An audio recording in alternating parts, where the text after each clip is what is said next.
Assalamualaikum. So, we will cook a recipe. We will cook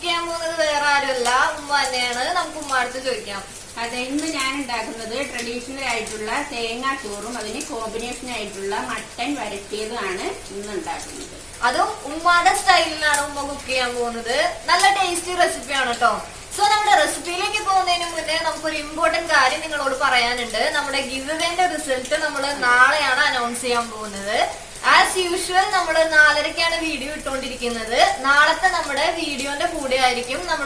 announce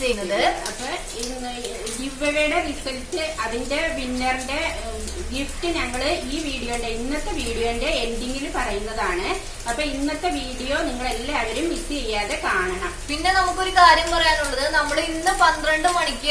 giveaway close so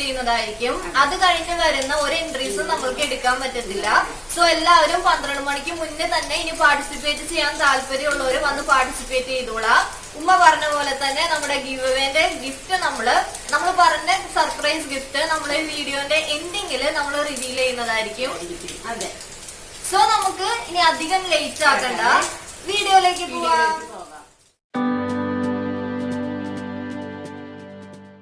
thenga choru undakkan thodangam appo njan innu traditional രീതിയിലുള്ള തേങ്ങാ ചോറും അതിന് combination ആയിട്ടുള്ള mutton വരട്ടിയതുമാണ് ഉണ്ടാക്കുന്നത്. അപ്പോൾ ഞാനിപ്പോൾ പുഴുക്കലരി ഞാനൊരു മട്ട അരിയാണ് എടുത്തിരിക്കുന്നത്. ഈ കപ്പിൽ 1 കപ്പ് അരിയാണ് എടുത്തിരിക്കുന്നത്. പുഴുക്കലരി നിങ്ങൾക്ക് ഏത് അരി വേണമെങ്കിലും എടുക്കാം ട്ടോ. ഈ അരി ഞാൻ ഈ ബൗളിലേക്ക് ഇടുകയാണ്.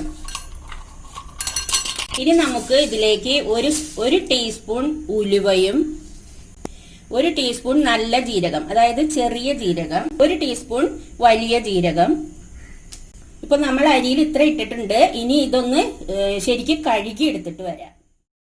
ക്ലിയർ ആയിട്ട് കഴുകി എടുത്തിട്ടുണ്ട്. ഇപ്പോൾ ഞാനിത് കുക്കറിലാണ് ഇപ്പോൾ ഉണ്ടാക്കുന്നത്. ഈ അരി നമുക്ക് കുക്കറിലേക്ക് മാറ്റാം.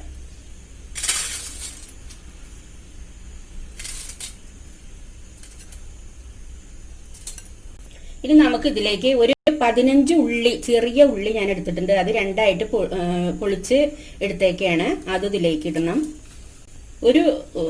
ഒരു കുടം വെളുത്തുള്ളി അത് വെറുതെ അങ്ങനെ തന്നെ ഇടണം. അതൊന്നും കഷ്ണാക്കിയിട്ടില്ല.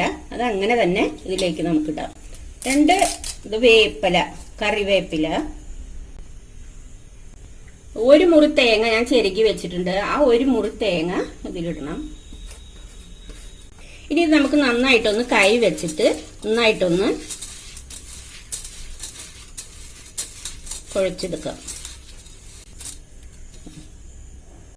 അപ്പൊ ഇതിൽ നമുക്ക് 1 കപ്പ് അരിയാണ് നമ്മൾ എടുത്തിരിക്കുന്നത്. അതിന് ആ കപ്പിൽ തന്നെ 3 കപ്പ് തേങ്ങാപ്പാൽ വേണം.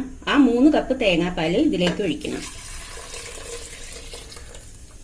ഇനി നമുക്ക് ഇതൊന്ന് നന്നായിട്ട് യോജിപ്പിക്കാം. ഒന്നൊരു കയ്യിൽ വെച്ചിട്ട് പതുക്കെ ഒന്ന് ഇളക്കി യോജിപ്പിക്കണം. ഇനി ഇതിലേക്ക് 2 ഉണക്കമുളക് ഞാൻ ഇടുന്നുണ്ട്. അപ്പൊ കഷ്ണാക്കി വലിയ കഷ്ണാക്കി ഇടണം. ഇനി ഇതിലേക്ക് ആവശ്യത്തിന് ഉപ്പ് നമുക്ക് കലക്കി നോക്കിയിട്ട് ഉപ്പ് നോക്കണം. എന്നിട്ട് വേണം അടുപ്പത്ത് വെക്കാനായിട്ട്. ഒന്ന് കലക്കി നോക്കാം ഉപ്പ് ഒന്ന് കൂടിയിട്ടുണ്ടോ. അല്ലെങ്കിൽ ചോറ് ശരിയായി കഴിയുമ്പോൾ ഉപ്പിടാൻ പറ്റില്ല. അതുകൊണ്ട് ഇപ്പൊ തന്നെ ഉപ്പ് നിങ്ങൾ നോക്കണം. അപ്പോൾ നമുക്ക് ഇതിലേക്ക് ഒരു 1/4 ടീസ്പൂൺ മഞ്ഞൾപ്പൊടി കൂടി ഇടുന്നുണ്ട്. എന്നിട്ടൊന്ന് പതുക്കെ നമുക്ക് അതൊന്ന് യോജിപ്പിച്ചു കൊടുത്തിട്ട് നമുക്ക് കുക്കർ മൂടി വെക്കാം. നല്ല ഹൈ ഫ്ലെയിമിലാണ് ഇപ്പൊ ഞാൻ ഇട്ടേണ. ഒന്ന് പതുക്കെ ഒന്ന് ചൂടായി കഴിയുമ്പോൾ ലോ ഫ്ലെയിമിൽ ഇട്ടിട്ട് വേണം ഇത് വേവിച്ചെടുക്കാനായിട്ട്. അപ്പൊ ഞാൻ കുക്കർ കത്തിച്ചിട്ടുണ്ട്. ഇത് ഇനി നമുക്ക് ഹൈ ഫ്ലെയിമിൽ 1 വിസിലും പോണം. 2 വിസില് ലോ ഫ്ലെയിമിലും കളയുക. നന്നായി റെഡി ആയിട്ടുണ്ട്. ചോറ് റെഡിയായി. ഇനി നമുക്ക് മട്ടൻ റെഡിയാക്കി എടുക്കാം. മട്ടൻ വരട്ടിയത് നമുക്ക് റെഡിയാക്കി എടുക്കാം. അതിനു വേണ്ടി 1/2 കിലോ മട്ടൻ ഞാൻ ഈ കുക്കറിലേക്ക് ഇടുകയാണ്. അപ്പോൾ ഇത് ഈസി മെത്തേഡ് തന്നെയാണ് നമ്മൾ ചെയ്യുന്നത്. അതിൽ 2 സ്പൂണ് മുളക് പൊടി ഇടുക, സ്പൂണ് മല്ലിപ്പൊടി, ഒരു 1/4 ടീസ്പൂൺ ഗരം മസാല, 1/4 ടീസ്പൂൺ പെരുംജീരകം പൊടിച്ചത്, 1/4 ടീസ്പൂൺ മഞ്ഞൾപ്പൊടി, ഒരു 1/4 ടീസ്പൂൺ കുരുമുളക് പൊടി, ആവശ്യത്തിന് ഉപ്പും ഇട്ടിട്ടുണ്ട്.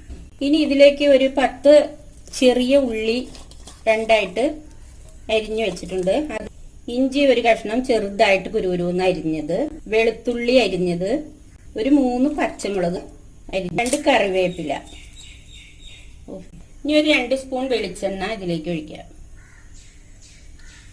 ഇനി നമുക്ക് നന്നായിട്ടൊന്ന് ഞെരടി മിക്സ് ചെയ്തെടുക്കാം. ഇപ്പൊ നന്നായിട്ട് മിക്സ് ആയിട്ടുണ്ട്. ഇതിൽ വേറെ വെള്ളമൊന്നും നമ്മൾ ഒഴിക്കുന്നില്ല. ഇനി നമുക്ക് അടുപ്പത്തേക്ക് വെച്ചിട്ടുണ്ട്. ഇത് വേവ് ഇറച്ചി അനുസരിച്ചിരിക്കും വേവ്. അപ്പൊ നമുക്ക് 4 വിസില് ലോ ഫ്ലെയിമിൽ പോകണം. മട്ടൻ ശരിയായിട്ടുണ്ടോന്ന് നമുക്കൊന്ന് തുറന്നു നോക്കാം. ഇപ്പൊ മട്ടൻ ശരിക്ക് വെന്തിട്ടുണ്ട്. ഇനി നമുക്കൊന്ന് ഫ്രൈ ചെയ്തെടുക്കാം. അപ്പൊ നമുക്ക് മട്ടൻ ഒന്ന് വരട്ടി എടുക്കാൻ വേണ്ടി ഞാൻ ഒരു കടായി അടുപ്പത്ത് വെച്ചിട്ടുണ്ട്. അതിലേക്ക് കുറച്ച് വെളിച്ചെണ്ണ ഒഴിക്കാം. ഇത് നമുക്ക് അതിലേക്ക് ഒരു ചെറിയ സവാള കുരുകുരാന്ന് അരിഞ്ഞു വെച്ചിട്ടുണ്ട്. അത് അതിലേക്ക് നമുക്കിടാം. ഇനി അതിലേക്ക് 2 കറിവേപ്പില, ഒരു 1/4 ടീസ്പൂൺ കുരുമുളക് പൊടി,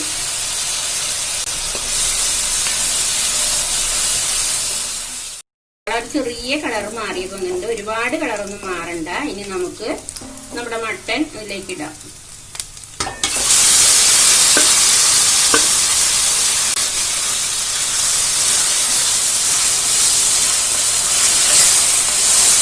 അപ്പൊ നമ്മുടെ മട്ടൻ റെഡി ആയിട്ടുണ്ട്. വരട്ടിയത് നല്ല മണമൊക്കെ വന്നുണ്ട്. റെഡി ആയിട്ടുണ്ട് മട്ടൻ. അപ്പൊ നമ്മുടെ ട്രഡീഷണൽ തേങ്ങാ ചോറും കോമ്പിനേഷൻ മട്ടൻ വരട്ടിയതും ഇവിടെ റെഡി ആയിട്ടുണ്ട്. എല്ലാവരും ഇത് ട്രൈ ചെയ്ത് നോക്കണം. ഇത് ഉണ്ടാക്കിയിട്ട് അതിന്റെ റിസൾട്ട് പറയണം. കമന്റ് ബോക്സിൽ ഇടണം.